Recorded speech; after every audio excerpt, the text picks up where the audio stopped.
Is the siding on your home starting to show signs of wear and tear? I'm Danny Lipford with tips for today's homeowner. Stay tuned and we'll talk about solving this problem for good right after this.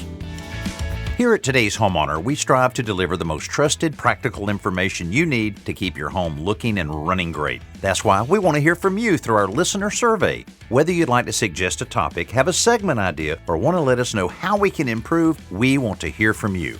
Each listener who completes our brief survey will be entered to win one of 3 $100 Home Depot gift cards. So head over to todayshomeowner.com/survey now to share your opinions.